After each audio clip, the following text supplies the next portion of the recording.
Welcome to the SDA Housing Podcast, brought to you by NDIS Property Australia.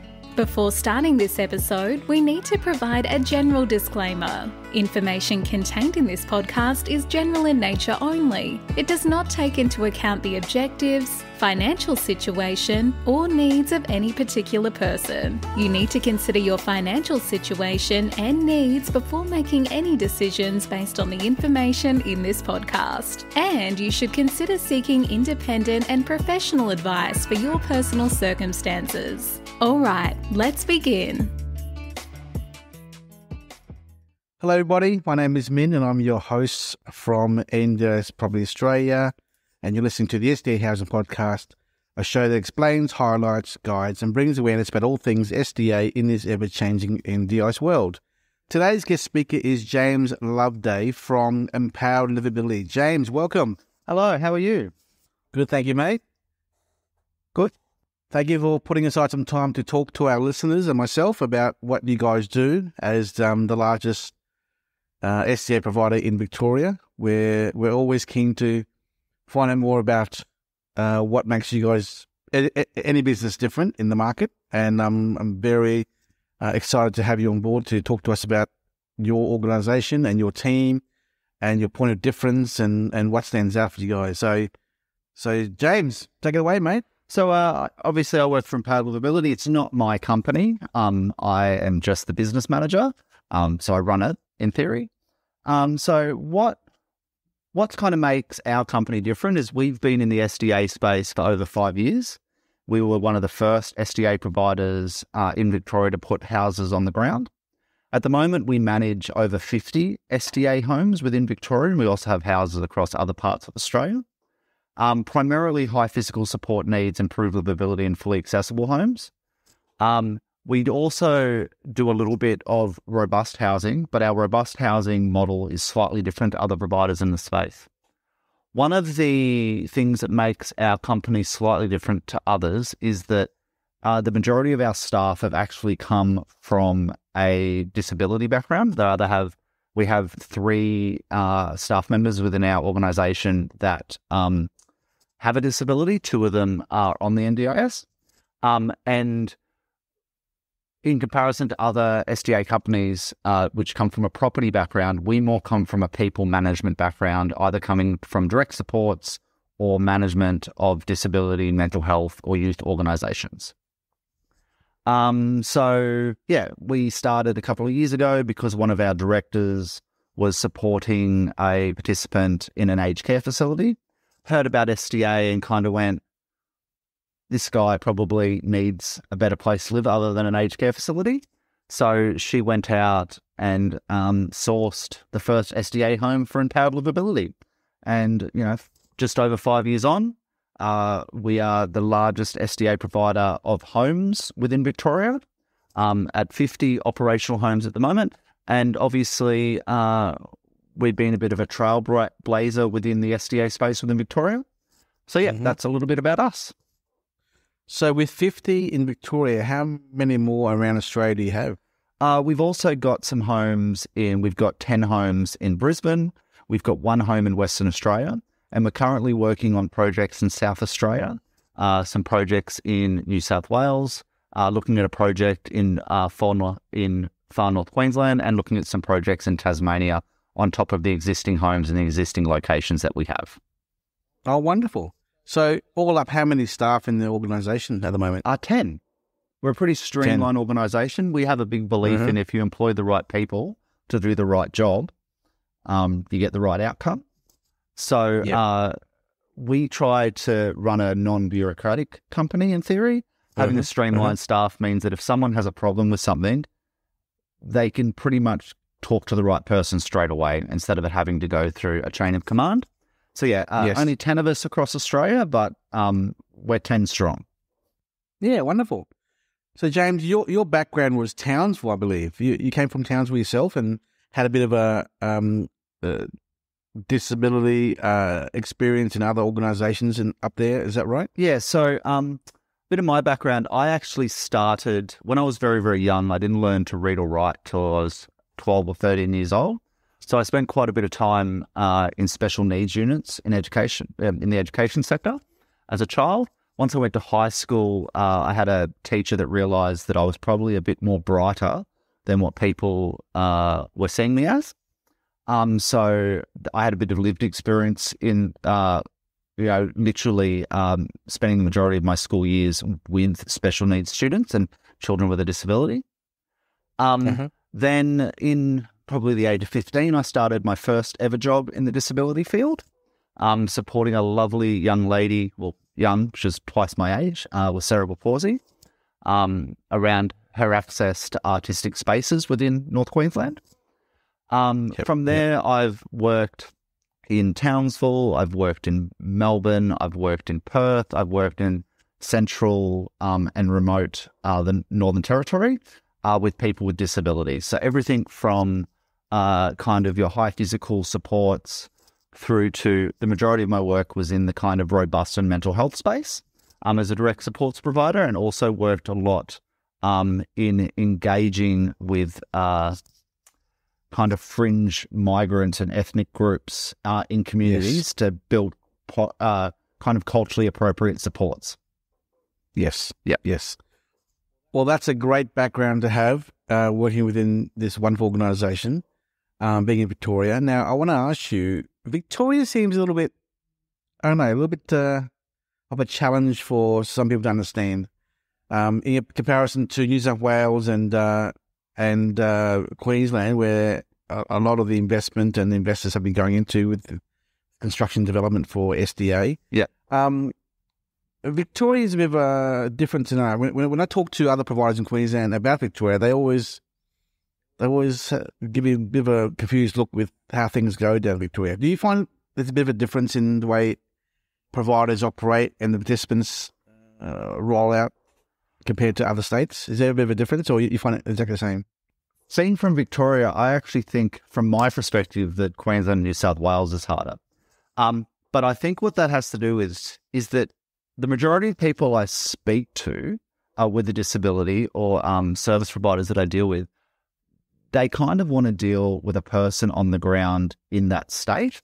So quite often when you have organisations coming from other states, so like when we went from Victoria to Brisbane, it was a bit harder for us because we don't have our full team there. And with a lot of SDA companies being based in New South Wales and in Queensland, Southeast Queensland, I think some of the problem with it coming into the Victoria space is actually having a man on the ground or a woman on the ground or a person on the ground, yes, in theory. Yes.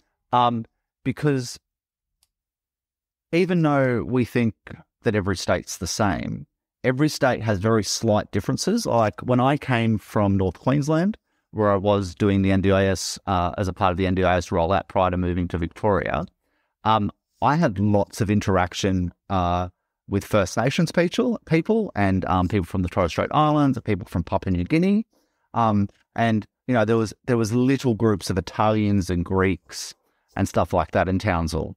When I've come to Victoria, I've had to learn a totally different culture and a totally different way that culture approaches people with disabilities. So down here, when you're dealing with, you might be dealing with a participant that's Muslim, you might be dealing with a participant that's, from a Sudanese background where their family have come from a war-torn country, you might be dealing with a participant from a Greek family or an Italian family or a Serbian family. They all have very different approaches to how culturally they approach disabilities. So when you're looking at helping these people find their forever home, you really need someone on the ground that understands the culture and can also have those conversations face to face and can also be readily accessible. Quite often, yes, when people have a question, the best thing to do is to catch up with them, have a cup of tea and answer it. Sometimes things can be lost over a phone call or over a Zoom. I think a lot of people with disabilities and their families are looking for that interpersonal connection with a service provider. So I think that when people have this blank look on their face when they're from a state outside of Victoria, about Victoria, it's probably because they don't understand that even though we're all Australia, every state and every culture is different. Totally agree. Yeah. Yes. Now, with the rollout of your products in Victoria, I noticed you mentioned to me in the past, another Zoom call with me, one-on-one, you said the model of Empowered Livability has been build it and they will come kind of product rollout, which is quite different from the mentality of other providers and groups around Australia. Yep. Can you explain to us why that is the case and how the model of your organisation is different from others? So when I say, being one of the first providers in Victoria, so the market when Empowered Livability started is vastly different to the SDA market now. So when Empowered Livability first started, nobody knew what SDA was. From an investor's perspective, no one knew what SDA was. No one was talking about SDA. No one knew how it worked. So we had to build, and they would come, as in build the homes with the understanding that we knew we could find the participants post the house being built in those areas. Yes.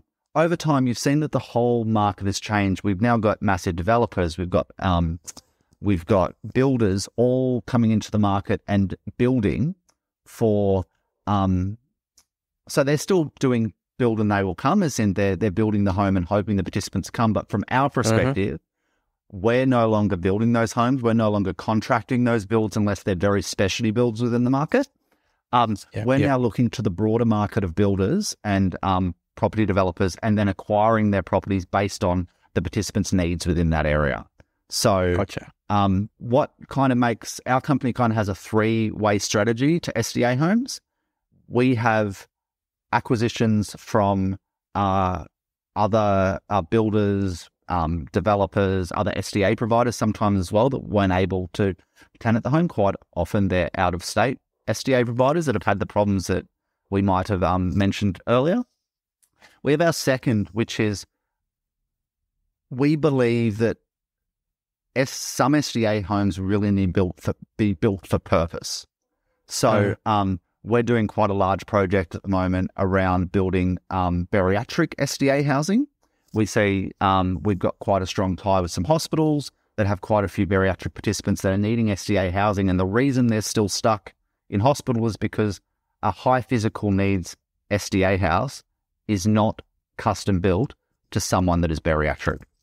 And then the third way we have is we work a lot with our family members and with people with a disability to own their own SDA home. So they've come to us. They might, one of the ladies we've worked with has cerebral palsy. She had a fall and is now in a wheelchair. Prior to that, her and her husband both worked. They have two beautiful children. And while she was in hospital, she was kind of told that the house that they already own wasn't fit for her to move back to. So she needed to look at this SDA option. So what we worked with her on is, how do we design an SDA home that's for a family where the cost of the modifications to make it to that level of SDA, and we're building from scratch. It's not a pre-existing modified home. How do we make that work for the family, make that financially viable within their kind of borrowing capacity and their equity capacity? So there are kind of three different models. So acquiring properties from the larger market, building or contracting properties for very specialty markets, and then working with either people with a disability or their families that wish to own an SDA home for a family member or a loved one.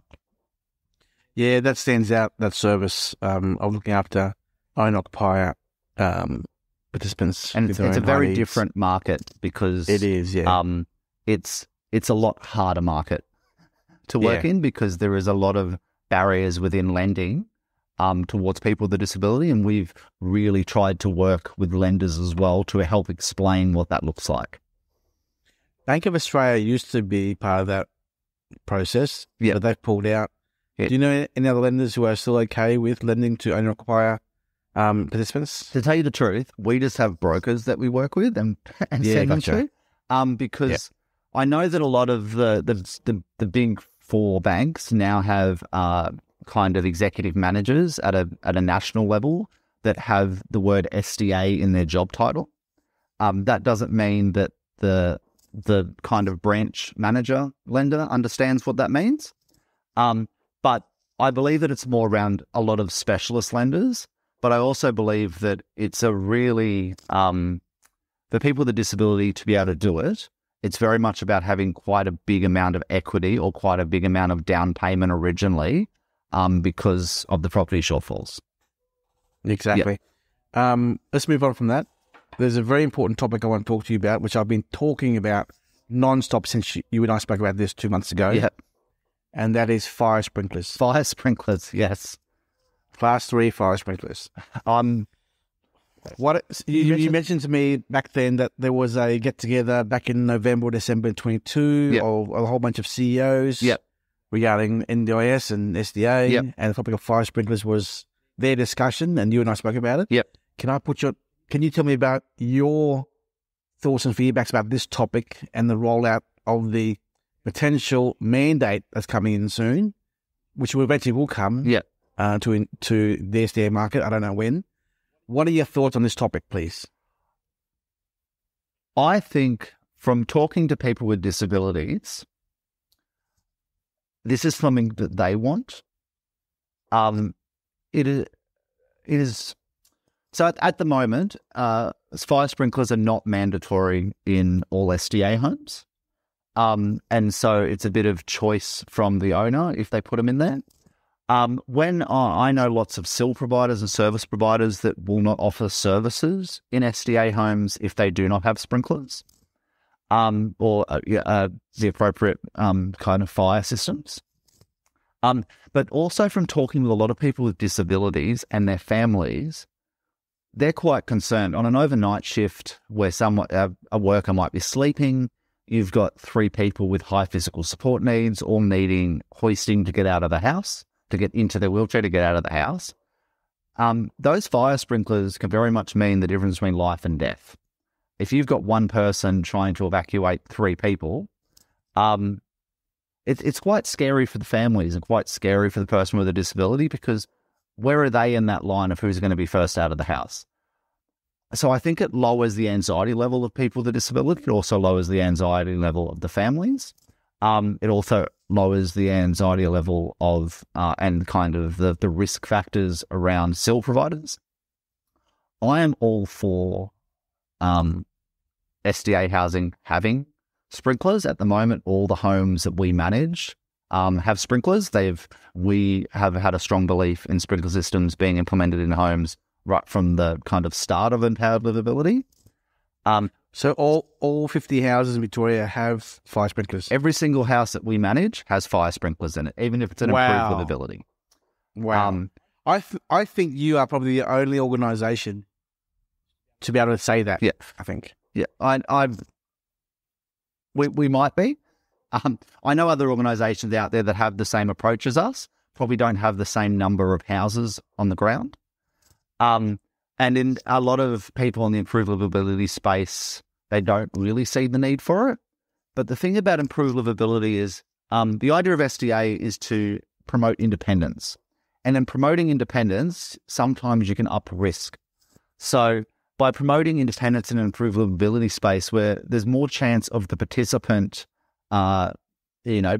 cooking their own meals, using electrical devices and stuff like that, you actually have more risk of fire in the home because you're allowing more people to access the risk, in theory.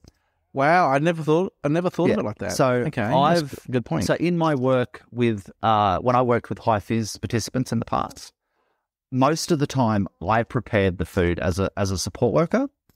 But when I worked with someone that was in either a straight SIL or so equal to a kind of improved livability home, my job is more to help facilitate them in the home. So facilitate them cooking. But if I'm one worker with 3 people, someone's cooking, someone needs help outside, in theory, when I leave that kitchen, I'm leaving a quite risky situation in relation to burns, in relation to fire, in relation to that kind of stuff.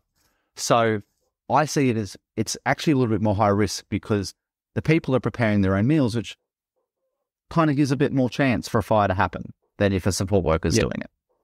Yeah, gotcha. Yeah. What about robust, James? What are your thoughts on, can you explain to me why your portfolio at Empowered Livability doesn't have any robust homes? You said earlier today that on the podcast here that HBS FA&IL is the primary focus of your organisation.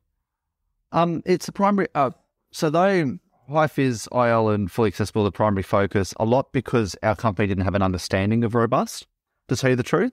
One of our directors has an understanding of it, has worked in the space, but not in the residential space of participants that would need robust. And as I come from that background, we're looking at transitioning into that space.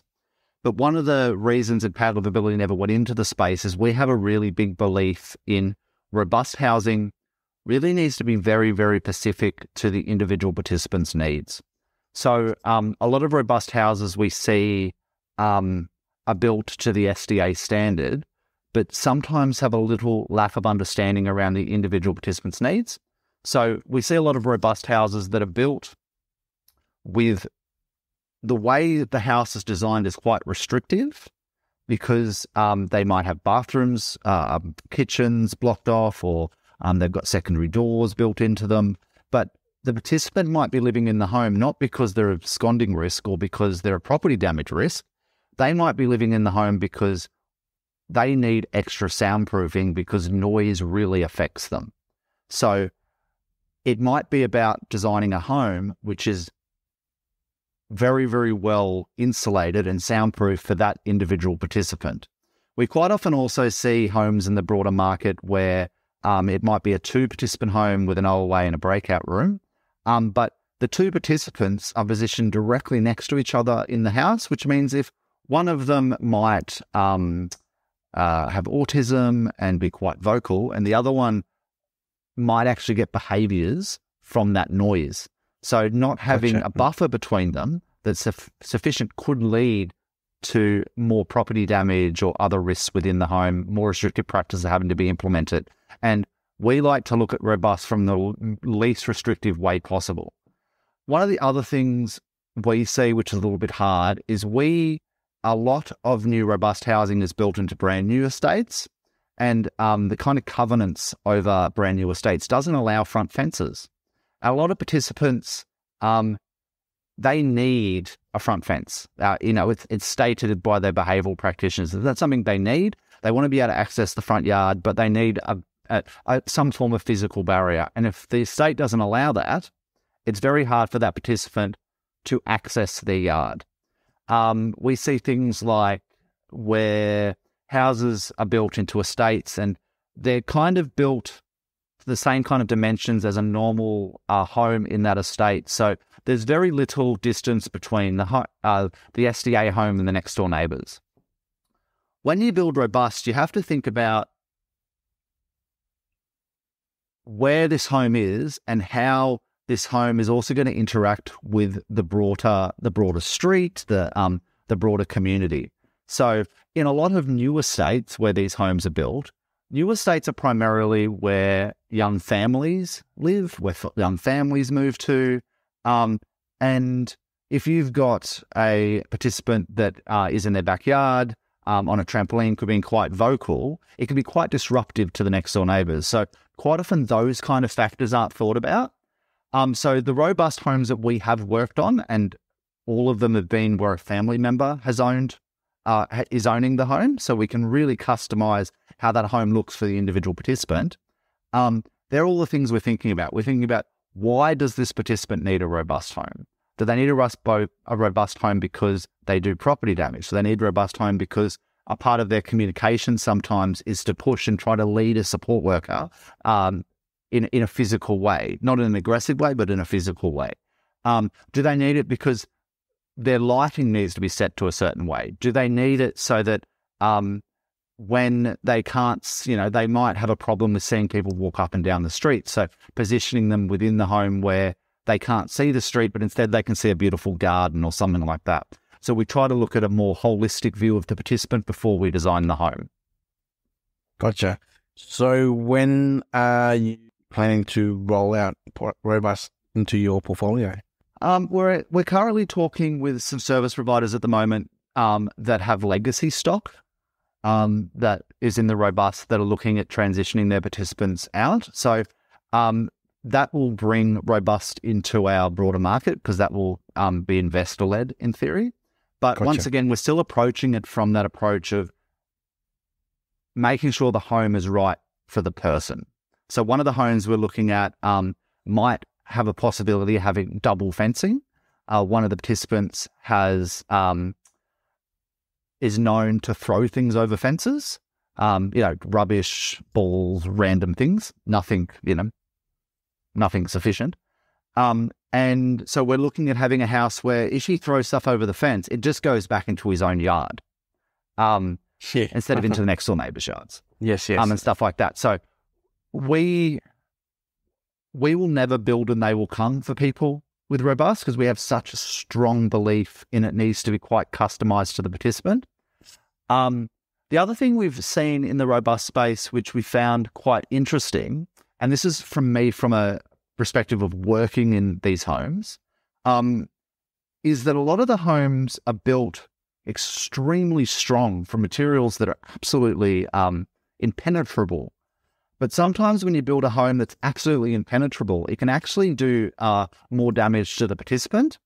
So if you've got a wall that is absolutely solid and a part of this person's communication, sometimes if they get heightened, is to headbutt a wall, if that wall has no give in it whatsoever, we can see bruising and damage done to the person. If we're building, I've seen a one SDA home where the kitchen had marble benches in it. And when the developer explained to me that it's because it's a very durable product and that it's very strong and very hard to break, the first thing I thought about was, well, if I have a participant and I'm in the way between the participant and something on the other side of the room, and they nudge me and I hit a marble bench, it's going to hurt me as a support worker. It's going to bruise my back. It's not going to wreck the property, but it might wreck me. So it's about looking at building, when it does come to property damage and the strength of the home, building a home that's really strong and resilient, but also building a home that has enough give that if a behavior happens, it's not going to damage the participant or the worker in the home. Gotcha. I totally agree with what you say. Exactly. Are you keeping your finger on the pulse with regards to the pipeline product being built? The pipeline in Melbourne? Yes. So one of the things is there a lot of Robust being built out there? Yes, there's quite a few Robust homes in Victoria being built, either by quite large developers, and there's some smaller developers in the space as well. I keep my finger on the pulse more for if a participant comes across. So because we have the approach of acquisition of SDA homes, if someone comes to us and they're looking for a home in a particular area, I like to have a finger on the pulse of all homes that are coming into the market. So either ones that we might be able to manage as an SDA provider, but also ones that are being held by other SDA providers that are reputable and that we think turn out a good product. So that if a participant comes to us and goes, hey, I want to live here, or their support coordinator or the family, we want to live here, if we can't manage the property, we're quite happy to pass it on to another SDA provider that might already have a property in that area. But also, because we look at acquiring so many properties, we like to have our finger on the pulse of all properties within Australia, let alone just Victoria. But just in the Robust area, there's quite a few properties happening at the moment. One of the concerning things I see about some of these properties is that there's multiple Robust properties being built into one street. Sometimes you might see 6 to 10 of them being built into one street, which for me, from a kind of an advocacy perspective, the idea of SDA is to kind of normalise housing for people with a disability. Let's put normal looking houses in a street between other people and build a community and build an understanding. When we put a whole bunch of people in the same street, that's not what that is. And also, when you have a whole bunch of participants with Robust in the same street, you have the same concerns I was talking about before with, the noise. This person's triggered by that person. They might not be in the same house, but they're next door to each other. So if you've got a participant that's going for a walk and they're quite vocal as they're walking, and they're walking past a whole bunch of other homes of people that might be triggered by those vocal behaviours, you can end up with a whole street that's not kind of right. And not, so one of my biggest concerns around Robust at the moment is the amount of houses being built together next door to each other into streets. And then, that's probably my biggest concern. And then obviously some of the designs that are coming out with very little understanding of actually what the participants' needs are. That's, and that's. I totally agree with what you're saying. I mean, a lot of the stakeholders in this sector, being newbie investors and newbie builders, are just rushing out there and just putting whatever product they can think is appropriate at minimum standards into some poor, low-priced land price area. I mean, I rephrase. I don't mean poor. I mean lower-priced land lots to lower the price of entry with a cheap build at minimum standards without customization and small with no space. And they're just putting it there where they can and thinking that they'll just get the participants coming in to that house where no thought has been put into the location or the design or the participant requirements to allow for them to live comfortably. And that's the problem in this sector at the moment. One of the other biggest concerns I see around Robust is that because a lot of them are built into new estates, the long-term infrastructure isn't already in the estate. So we're talking about a lot of people that live in Robust homes also have challenges with transport and being transported and sitting in a vehicle. Say one of my pet hates is that I'll talk to a support coordinator and I'll say, "Oh, look, we're looking for a robust home. We're looking for a robust home in this area." And I'll be like, "Well, there's nothing in that area." And they'll say, "Well, what areas is there robust homes?" And I'll let them know. And it could be a good 20, 30 Ks away from where they were originally talking about. But where they were originally talking about is where the participants had a long-term day service supporting them, their support workers are, their family structure is. The local Woolworths there understands them. So when they go to Woolworths to buy milk or bread or whatever they're buying, that shop understands their behaviours, and it's the anxiety of the person with the disability isn't as high because they're not having to retrain the community around them. And then we build into these new estates where for that person to access their day service, it's 20, 25 minutes, 30 minutes in a car. That can lead to behaviours in itself. So quite often, we also need to think about the community and the infrastructure that is put around people. And this is not just Robust. This is also, I meet a lot of high phys participants that might have had an acquired disability. And when you talk to them, some of the stuff they say is, I'm living here, but my family's there, so I don't get to see them as much anymore. And it's just because that's where the SDA homes are being built.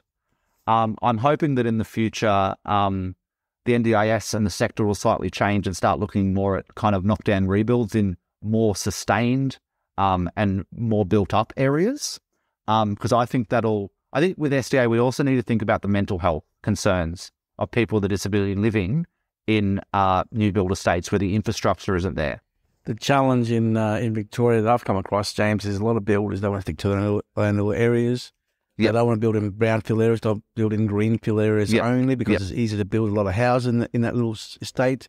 So, we have a far way to go, I totally agree with you. You're saying that it's a lot easier to build into a greenfield estate, but I think that over time we might see a market shift where people start thinking about, well, we've been around for 5 years, and we've had participants in SDA for 5 years, and we're now seeing them moving out of existing homes into homes that are in those original locations where they wanted to live. And I think over time, we're going to start seeing that. We're going to see where these homes are built in estates that don't have the infrastructure, that in theory, it's not going to end up as a long-term home for someone. They're going to end up moving closer to family, moving closer to their day service, moving closer to their therapy services once that home comes available. I'm hoping that the market does a slight shift sooner than later, because I think it'll be much better for everyone. I totally agree. And my gut feeling, James, is we'll see more of that shift towards an apartment living lifestyle. Because as you know, the land lots being cut up in the Western Corridor and further around the land lots of state, it's a little bit too far. 40 minutes, 50 minutes drive out from the heart of town. A lot of these people grew up in their own little suburb in the middle ring suburbs, if not inner suburbs as well. And we'll see more and more developers create lifestyle communities in high rises around the place, and participants living on their own in privacy, away from 2, 3, 4 other participants in the same house. And I think we'll get more of that flow back of participants into those ideal suburbs with more product being created, like the apartment living lifestyle. Yeah. I think for that to happen, we need to go back to the original conversation we had about fire sprinklers and fire evacuation, because a lot of people, we're currently working on a development that's an apartment development in Victoria, and a lot of conversations I've had with people with a disability is that they're quite concerned that in an evacuation, they can't self-evacuate. And I think until we work out really good and have a really good understanding of what that's going to look like, for people that are people in apartments at the moment, even though they have high physical supports or fully accessible supports or improved mobility support, at the moment, robust and apartments really do not mix.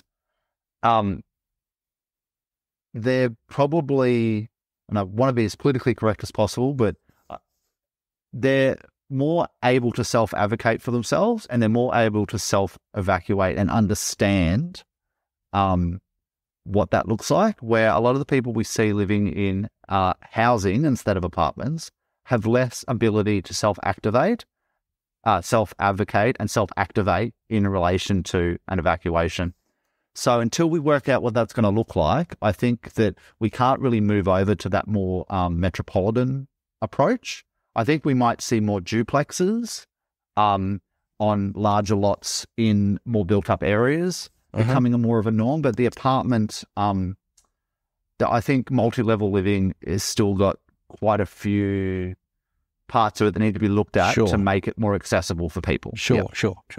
Yep. I was literally speaking to the head of the Country Fire Brigade and the Metropolitan Fire Brigade about SDA and apartment living at Valid last week. So Valid's a massive... Yes. So I was talking to them last week about this and how we work together to make sure that there's the greater understanding of what that's going to look like in an apartment setting around SDA. Before we finish up, I want to get the answer, because you didn't answer my question earlier about the fire sprinkler topic. Yep. It's coming, isn't it? Oh, 100%. 100%. 100%. From what I understand, that homes that don't even have fire sprinklers in them will have to be retrofitted. Is that your opinion, or is that a fact? It's, in theory, it's my opinion and my understanding that that's what they're going for. Okay, because I raised your comment to someone else recently. Yep. And they said, this is a builder in Perth. Yep. And they said, nah, that's too hard to do. What are they? Are they going to shift everyone out of those houses to retrofit them? Where are they going to put them? The government won't be that harsh. That was their comment to me from a builder's perspective. I don't think they've sat in the same meetings that certain other people in the sector have sat in. I believe that going forward, they will make it mandatory for SDA homes to have fire sprinklers, and they may even change what the minimum build level is. They might change it so they all have to be class 3. So, which would up fire levels and all that kind of stuff. But I also believe that the conversation is happening around existing homes having to be retrofitted with fire sprinklers, and there will be time limits put on that. And I understand what that builder's saying around, that'll be extremely hard to do.